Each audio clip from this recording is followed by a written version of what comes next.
Welcome back, everybody, to our show. As you know, this is the Sticks and Stones Women's Talk Show. We're happy to have you back with us. I am Eartha, and I will give my co-hosts an opportunity to introduce themselves before we get started. Hello, everyone. I'm Sister Muriel. Hi, everyone. It's Madeline. It's good to be back. And I would like to remind our guests the mission statement of the Sticks and Stones Women's Ministry is that it exists to build women one word at a time. And the purpose of the Sticks and Stones show is to provide an alternative perspective through media for minor women of faith. So we address different topics. Today we'll be addressing the area of finance, okay? And we have a special guest with us. I wanted to give her an opportunity to introduce herself, Sister Nikki. Hello, everyone. It is such a pleasure to be on the show. It's long time waiting. So today I'm going to be, discussing finance with you guys. My name is Nikki Danique Dupuis Saint-Jean. I have a show called Protéger l'Argent, which I usually do in Creole for the Haitian community, but my background is in finance. So I did about, I would say 16 years in banking. Then I shifted over into accounting. Then I also had my real estate license. So I'm all in the area that I do loan signings. So basically I indulge myself in the finance area. That's amazing. Nikki. All right. So this whole actually series, we've been looking at the holistic woman, right? Different aspect of the holistic woman. As you see in some of our other episodes, we looked into health, we looked into mental, health, we looked into different areas. Today, part of being, healthy, one of area of being healthy is conducting a financial healthy lifestyle, right? Because when you don't have a financial healthy lifestyle, that can lead you to other issues, right? That we've covered on the show. Yeah. Right? So we don't want that. So we definitely wanted to address today, if your finances are not in good health, what are some things we should be keeping in mind, basically, right? Just before we get started, I just wanted to pose the question to not only to our audience, maybe before we even start the show, what do you think, you're looking to get out of, the show? What are some of the things you're anticipating that Sister Nikki will be going over with us? Since Sister Nikki is the expert, we'll be going to her for the questions, but Sister Muriel and Sister Modin, I wanted, to ask you, when you think of financial health, what does that mean to you? We can start with you, Sister Muriel, first. Yeah, definitely. So when I think of financial health, I think it seems to be something sometimes that seems a little bit further away, or a conversation that we lack in our community. Like you mentioned in the beginning, our show is kind of geared to women of color or Black women. And I know as our community, specifically, we talk about being in the Haitian community or just being, known as a Black woman or male. We tend not to learn or know much about finances when we're growing up. So I'm pretty open-minded today. There may be things I know or some things that I may have known, and they may be a little bit misconstrued or not correct. So I'm open-minded to really receive everything that you have prepared for us today, Nikki, and just ways that we can be better. I think we could always do better in an area, even though it may be balanced. There's always something extra we can learn. So I'm definitely pretty open-minded today on how we can learn more and share that knowledge with our audience. Excellent. How about you, Sister Lovely? I think financial health is really being able to pay your bills and also be able to save towards future expenses and projects with what you have right now. So really learning how to properly manage your current income to be able to not just to make ends meet, but make ends meet and go beyond that, right? Because so many times people are like, oh, I'm broke, or I'm living paycheck to paycheck. And we really want to get out of that cycle. And so those are some of the things that I'm really hoping, Nikki, you'll be able to share with us today. Great. So with those things in mind, we titled this episode, Financial Health is a Sister's Wealth. All right. And we're going to go, dig deeper to see how we can acquire and understand that wealth might not just mean money, right? Wealth can mean many things. And Sister Nikki will be letting us know that further. For me to answer that question, I don't have any specific expectations, to be honest with you. We're going to be throwing the questions to Sister Nikki, but I'm open wherever, the Holy Spirit leads, whatever, because the Holy Spirit knows where I lack, basically. And as Sister Muriel said, I'm open to any and anything that Sister Nikki shares with us to learn, to add to on top of what I already knew and some things that I didn't even know, right? So we're going to get started. So we'll throw the first questions to you, Sister Nikki. I guess understanding that we've seen that, I think, in school when we were giving problem statements, you have to define what is the problem statement, right? So sometimes you answer the questions incorrectly because you didn't know what the question was asking, So I always, when you start off with a baseline, understanding where you're starting off is important. So in that same long line of thinking, how important is it to take inventory of one's financial state and affairs? So how important, you were glitching out again. Say that question again. How important is it to take, so before you even start with a financial plan, how important is taking inventory of our finances, basically? What state is it in? Where is it? In order to understand, I guess, how big the problem is. How important would you say that is, taking inventory of our financial state? It's crucial. It's crucial, especially for women, because we have to understand something. What makes this society go in circle is money. And the reason a lot of women fall into deficit is because they don't understand what is financial literacy. And the lack of understanding financial literacy is what hurts women in all aspects. You see, when we look at it back then, right, the progress that has come through women, especially women of color, it's substantial, because there was a time we couldn't even work. And if a woman did not have a husband at that time, she was below the poverty line. And women had to subside or remain in a relationship or remain in conditions because of lack of money, because of lack of literacy of money. So now when we evolved out of that state of mind that we can be independent, now we can work, guess what? We're working, but we don't know what to do with the money. And because of that, we're going backwards again. Instead of progress, we're regressing. Because the knowledge, the lack of knowledge is what kills us, especially African American women, because we were prone and groomed to make sure our identities, meaning spending more, buying more, glamoring ourselves, is what makes us who we are. But when in fact, half of the time we can't pay our rents. Our children falls into problems. Why? Our young men goes into jail. Why? Because of the neighborhoods we live in. Why do we live in the neighborhood? Lack of money. That's why. Why are we staying with this individual that should not be in our lives? Because lack of money. That's why. So when I say crucial, it is adamant that it is crucial for us to understand the importance of not only understanding money, but controlling it. Controlling your money, meaning you work. It's not going to the bank and depositing and hope something miracle happen and hope it doubles up.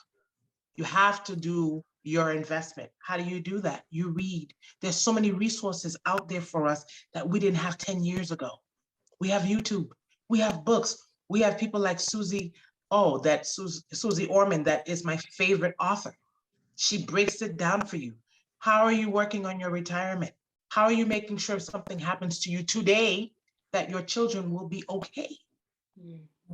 So that's why I say it is extremely crucial that you understand what finance is before you even get into, I need to get a better job, I need to get a career.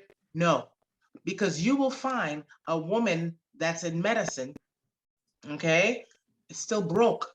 And a woman that's working $13 an hour is not broke. It's all about management. I've met doctors and lawyers that are bankrupt. And I've met people that worked in factories that retired at 50. Wow. So it's all about literacy. So then that inventory, what does that inventory look like, right? If we had to define it for people when we say take inventory of your finances, what does that look like to the average person?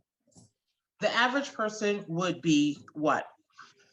One, you want to focus on eliminating debt. Okay? Eliminating your debt to the most of your ability, to the best of your ability. Building your assets. Saving money. Saving money is crucial. And understanding, like I said prior, understanding your finances. So if you choose to invest, right? A lot of people, when they hear about investment, they think about going to a stockbroker and saying, here's $10,000, invest it for me. Do you know what they're investing it in? Do you know how your dividends are working? Do you know how much you should be getting back? Do you know if it should be reinvested? So taking in inventory requires, I think, number one thing is the literacy and understanding what money does, what it can do for you, and educating yourself so that you understand, okay, once you understand this, then you can work it. You can have 3-4 jobs, right? And you have 3-4 paychecks coming in, and lack of literacy, you still broke. Okay. And how does our monthly, for example, expenses and what we're getting in and going out, how does that play into that inventory? Huge. Your debt to income ratio plays a huge factor. Okay, a good example would be you're trying to buy a home. When you got good credit, you have immaculate credit. But if your debt is higher than what you bring in, you're not going to get that loan because the bank is looking at you like, if you can't control that debt, how are you going to control the additional debt? That is correct. It's logic to them. We're thinking, well, my credit is 700 and I got about $50,000 in the bank. I got the down deposit. I'm good. But you got credit cards open everywhere. You got loans open everywhere. So they're looking at you like, you can't control the debt you have now. And you want me to give you you want me to lend you $250,000? It's not going to work. Right. So the amount of debt that you take in is crucial. You want to keep that to the minimum, and then you increase your assets. Increasing your assets is extremely important. Why? Because if the bank notices you have a debt of, let's say, $500 a month, but you're bringing in $1,500 a month, then your asset is higher than your debt. And now it looks good because you're telling them you have control, you have self-control. It's all about self-control, really, at the end of the day. That's true. Interesting. Are there, and then I'm gonna, also open it up to Sister Miriam and Modin if they wanted to add on that. But I think the last point I want to make on that, if somebody didn't know it anywhere, like they were just spending every month, just buying every month, they have no idea exactly what that asset debt ratio is. Are there any, for example, tools that exist out there they can use just to get started to at least, assess where they are on a monthly basis? What would should they start their own Excel spreadsheet? What would you suggest for that? I am one of those people that I'm very detail oriented. I like to see everything. I like to see the dots and the T's crossed and everything. Spreadsheets to me are very good because now you get to see what you're spending, what's going out versus what's coming in. One, and there's so many platforms out there. There's so many apps. You have Dave Ramsey, okay, who has an app that you could put on your phone. I think it's called Every Dollar or something. And every time you purchase something, hey, you just ring it on this, right on your phone. It's right on your phone. And in terms of informing yourself, there are YouTube's, channels, several YouTube channels. There are several books out there teaching people how to budget, how to spend, what not to spend on. So if you're thinking about purchasing a home, and you say to yourself, you're going to purchase a home in 1 year, then maybe you don't need that shoe and that purse. Maybe you could put that money away, because when the time comes, there's going to be extra fees that's going to be implemented in the process that, you would have wished that you didn't spend that extra money.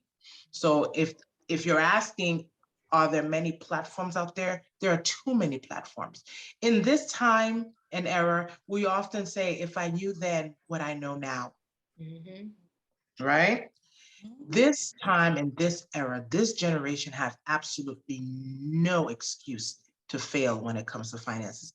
If anyone wants to become a millionaire or whatever it is at your fingertips right now, literally at your fingertips. You will choose to be poor.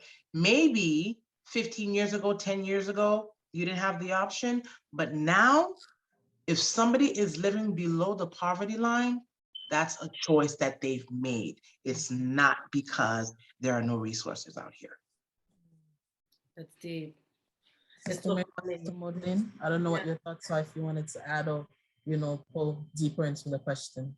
Yeah, for sure. I think one of the things that Sister Nikki just said here, that a lot of times people will not want to admit, is that she just said, if anybody is in certain financial binds today with so many resources out there, you have to take the responsibility to know, hey, I play a part in this.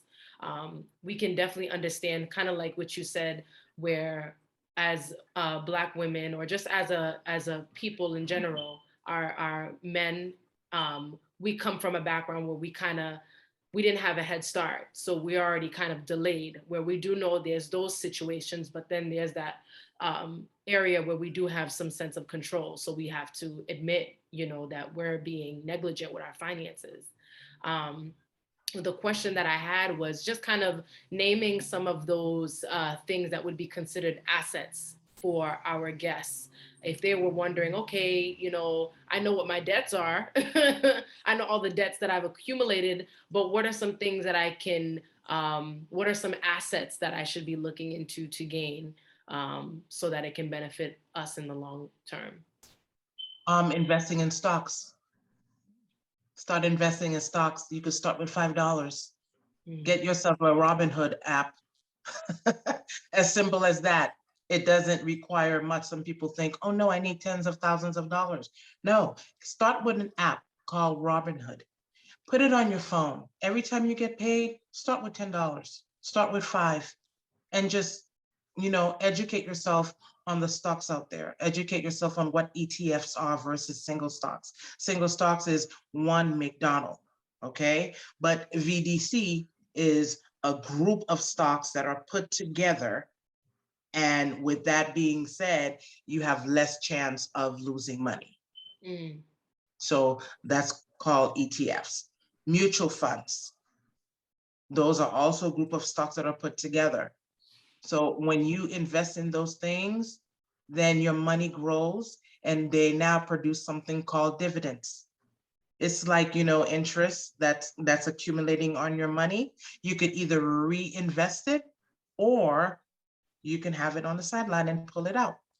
Yeah, there will be tax, that you will have to pay towards it at the end of the year, but you have that. Some people are actually using stocks as a method of income with their dividends. Wow. One of my ultimate favorite is real estate. Can't go wrong with real estate. Real estate in terms of purchasing your home and renting it out. This is a method of income. It's called passive income. So when you have passive income, guess what? You lose your job, it's okay. It's not okay, but you have the income coming in until you're able to get back on your feet. That is true. So investment, crucial. Interesting. Maudlin, how about yourself before we move on to the next question? Did you have any thoughts on that specific topic? Well, one of the things that stood out to me that Sister Nikki said was how so many times as Black women, we focus on making ourselves look glam. And we really don't track how much money we're spending on that. Like you said, you know, we can't pay our rent, but we will pay $200 or $300 to get our hair done on a regular basis. The nails, the makeup, all of that stuff, constantly shopping. And at the end of the day, when the money's gone, we're just like, oh, where did it all go? And I think we really have to be smarter about our personal grooming and our shopping. Like, I'm not saying you should go out looking toe up, like you don't have to do that, but you also have to be wise about how you shop. Do you really need a new outfit? Like, when your closet is already full and you're constantly doing stuff, like, stop buying things that are trendy and buy things that you know are going to last you for a long time, so you don't have to keep replacing it constantly. Correct. Right. And you know what I think, Sister Nikki, you said something I think that would add along the line. You know, the app you mentioned in the beginning, how everything you buy, you enter it in the app. A lot of people are spending, but they're not keeping track. They just spend, and at the end, it's like, wait, where did all my money go? Not knowing you spent your money. You know what I mean? But the one, you know, without. So if you're not, I think that app you mentioned, if you're keeping track of it, then you can see, oh, whoa, let me slow down a little bit. I'm going a little overboard. You know what I mean? This right. And So there are apps out there that actually keep you in control too. It shows you what's the average, what's your average expenditures. So basically it's telling you, okay, this month, this is how much you've spent. And then that becomes an eye opener because it does the average for you. And you're like, oh my God, this month I spent 80%, you know, of what I bring in. So now it becomes an eye opener for you. And then next month you realize, oh, I only spent 30%. You're doing good. And you applaud yourself, you know?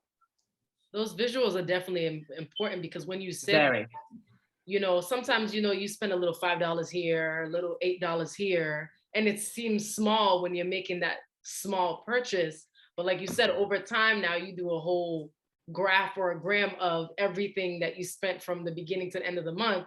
Those $5, $8, $6 becomes $300 out of nowhere. So being able to, you know, see it all in perspective, it's like, wow, that's how my money has been dwindling down so quickly. So then along the same line, Sister Nikki, what would, from your experience, professional experience, what would you say is more important? Saving more or spending less? A little bit of both. A little bit of both, because you spend less, then that increases your asset. You save more, that also increases your asset. Because if you're putting away, my motto is when, if you go back on my YouTube, you will find a show called Budgeting. A lot of people, when they get paid, what do? They take that check and they pay everyone in sight. Everyone. I say absolutely not. The first person I pay is myself. Yeah, myself. And guess what? It's 20%.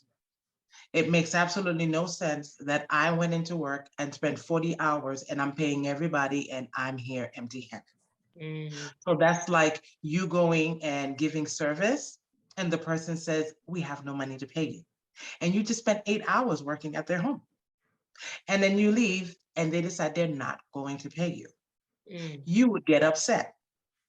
Of course. You would literally blow a fuse, but yet you do it to yourself all the time. That's an interesting point that you made here, Nikki, because I'm thinking in my head, like, some exchange is almost like a peace of mind, right? Right.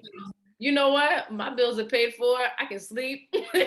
I don't have to worry about this getting shut off or this getting turned off, you know? So it's an interesting exchange there. It's kind of like, I can treat myself.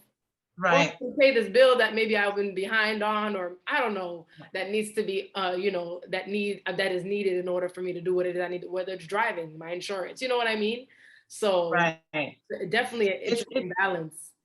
It is, because we just have to find a way to budget ourselves. We just have to have this illusion of this. So you bring home $1,000, right? $1,000 a week. You take $200 off and pretend you only got paid $800 and live off the $800. You'll be fine. So if you were making $800, you would still survive. Pretend that 1,000 never existed. Pretend that the $800 existed. Take the 200, stash it somewhere that you cannot even see it. Put it in a brokerage account where you cannot just go and use an ATM and take it out. Leave it in a brokerage and let it work. And every time you get paid, pay that 20% to yourself and then live off the rest. Yeah. It's all about the mind. If you pretend and you live as if that's what I get paid, then you wouldn't even know it was missing. You would pay your bills off that $800. Right. You would survive off that $800. You get what I'm saying? But if we tend to say, oh, I got paid $1,000, so I'm going to use that. I'm going to pay this bill, this bill, this bill. And then by the end of the day, you have nothing in your hands. Because you have to think about it. If you had an emergency, can you really call T-Mobile and say, listen, I'm in a bind. So I was wondering if you could send that $100 that I sent you. You can't do that. You can't do that. So, but yet they're getting paid. And you know what? When they get paid, they're big corporates. They go invest that money. Just like when you put your money in the bank, guess what they're doing with it? They're reinvesting it. It's not sitting there, honey. They're lending people money with the same exact money that you put in that bank. So we just have to use the illusion of, I know I got paid 1,000, but I'm living off 800. I'm living off 700. Whatever works. Interesting. There is one item that I noticed, Sister Nikki, that we hear a lot. The minute we start talking about our finances, we hear it a lot. I'm not sure if our audience know how important it is. We wanted to go along, that area as well to understand credit score. One, what is a credit score? How important is a credit score? And how do we improve our current credit score? Okay, so credit score is basically a mechanical method where the consumer comes in and say, this is how you spend, and this is how you pay us back. So you spend a lot, but you're not good at paying us back. Or you spend a lot, but you do pay us back. So you keep your credit revolving. And when you close out the card, it usually does more damage than anything else. A lot of people think, oh, I'm going to cut all my credit cards. Okay, that's fine. But now what you're telling the credit bureau is you don't know how to manage your finances. What you're telling your lenders is you don't know, you had to shut it down. So here you are asking me to lend you $300,000 and you can't manage $1,000 credit card. And you had to shut it down. What are you going to do? Foreclose us? Yeah. So the best thing to do is keep it going. If you have the cards, keep it going. And your credit score basically is a reflection of how you pay on time and how you do your due diligence when you have that credit line of credit. And to fix it, I always recommend, a lot of people, when I said that on my show, I even got a phone call of a lady just, woo, I said, I would recommend going to a professional. It's like somebody trying to purchase a home or sell a home on your own, and you don't want to get a realtor. Do you know how to negotiate? Do you know the forms that needs to be filled out? I know you want to save that 6%, but anybody can come and undermine. Do you know how to do a comp?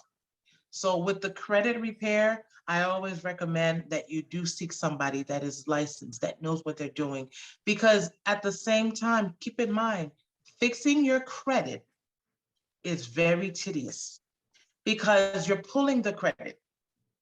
You're disputing things on the items on the credit report. Let's just say there's 20 things you want to dispute.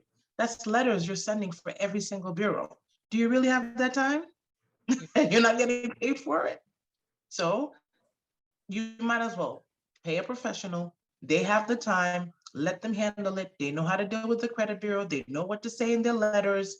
And then you just watch it every 30 days as if, of course, it also requires self-discipline that you implement while you're getting your credit fixed so that you can increase your credit scores.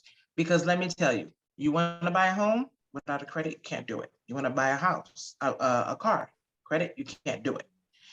Sim- or if they do give it to you, your rate will be higher. So the person comes in with a 700 and I don't know, 50 score, and they get their interest rate at 2%. You come in at a 5 or 600, guess what? You're getting it at 4, 5%, simply because, you're a higher risk. That's what they consider it, a higher risk.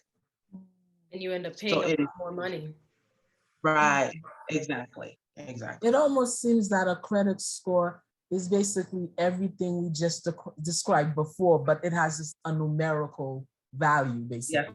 Yes, it does. Yes, because when you call a lender, the first thing they do is what? Pull your credit. Yep.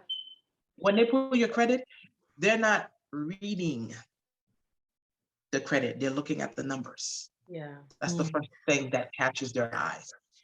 Now, if the credit is low, then they go into the report to see how they could go around, okay, to give you the loan. And sometimes because of the stuff that are reported on your credit report, they can't help you. And I've seen people that have credit scores in the 600s, believe it or not, that still aren't able to be qualified simply because of what's on their report. So it's very important that you do pull your credit report and you see what's on it, because sometimes things are reported on your credit report that really does not even belong to you.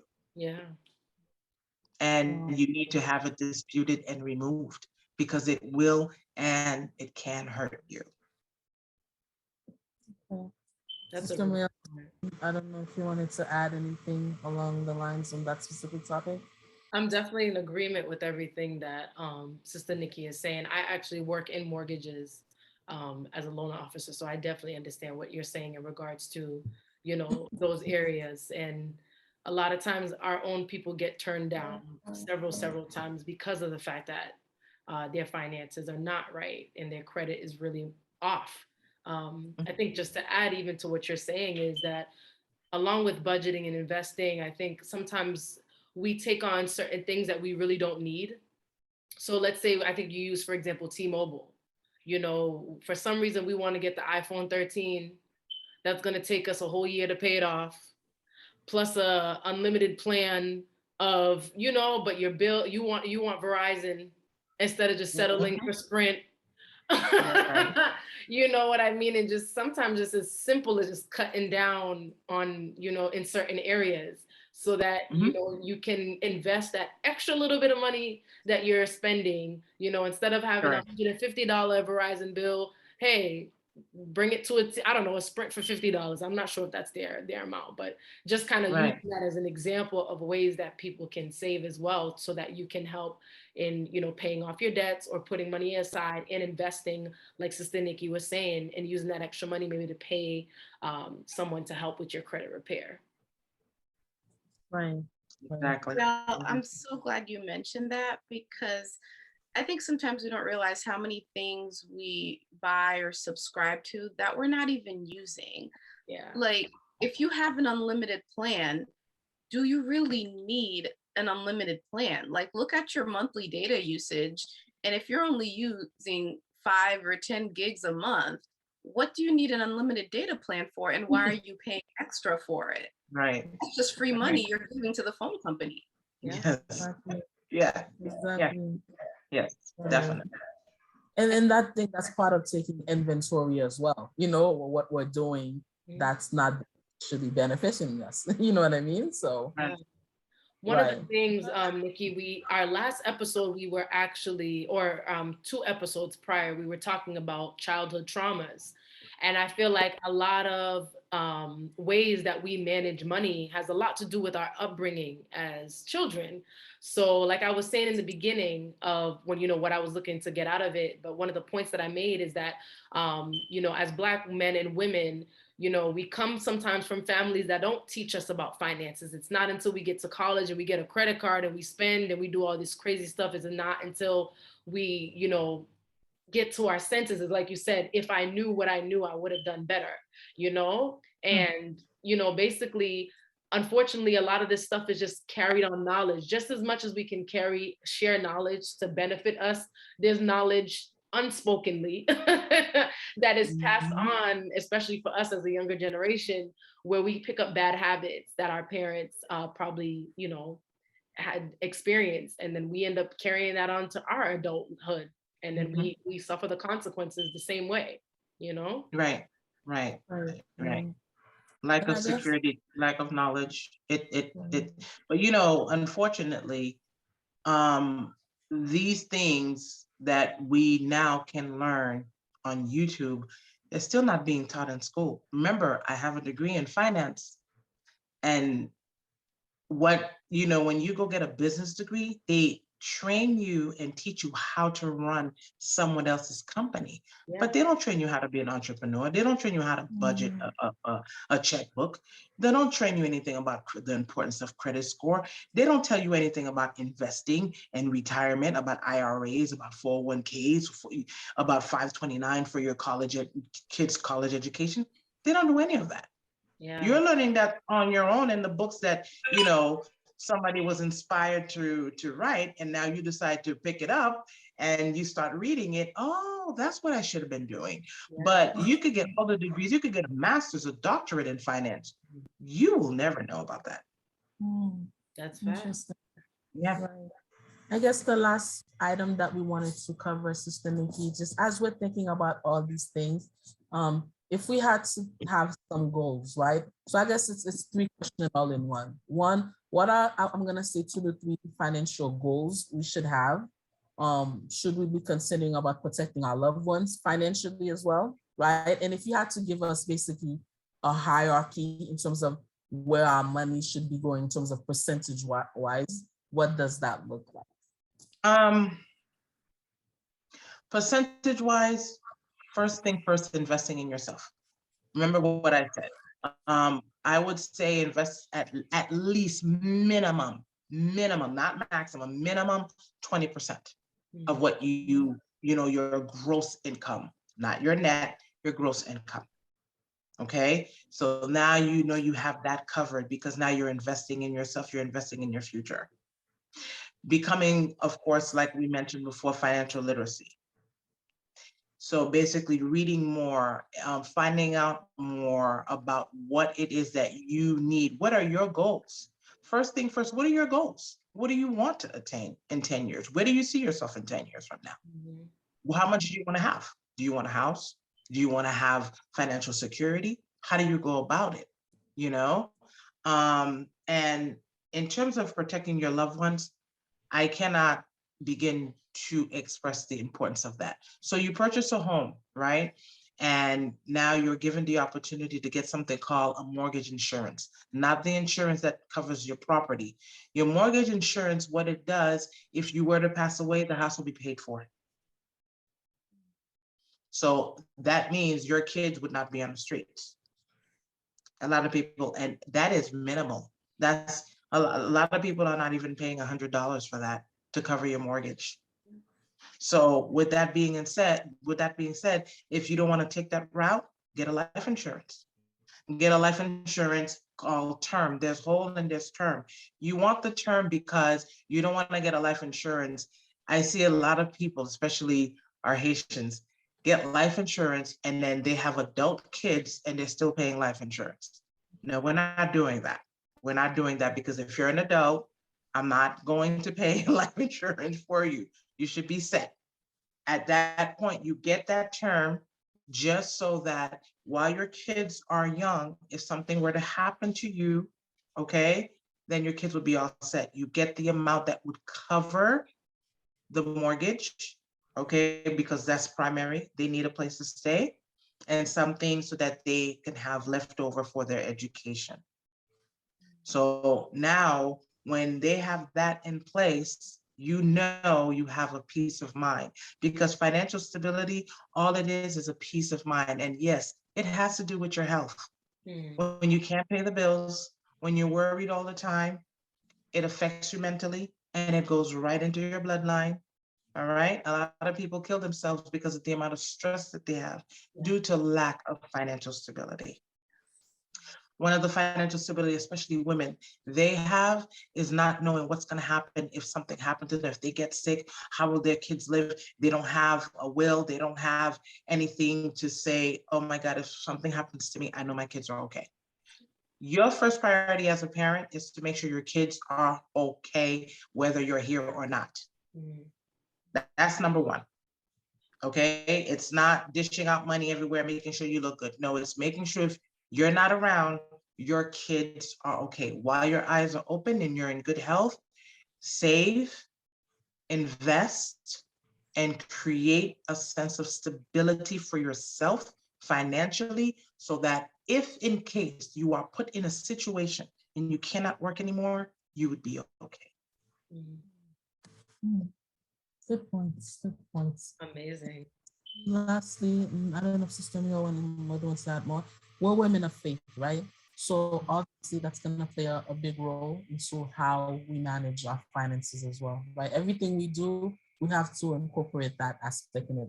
As women of faith, when we think about the church, you know, what contribution should does contributing to the church, or what role does that play into our finances as well? How does that intermingle into our finances as well? To each his own. I would love to say, yes, you have to pay the 10%. Yes, but you know what? I've seen this happen way too many times. Am I condemning the 10% thing? No, but it's just what I've seen, experience. Okay. So you have this woman who's a single mother. She's making minimum wage. She has 5 kids. She does not even bring in $2,000 to support her family.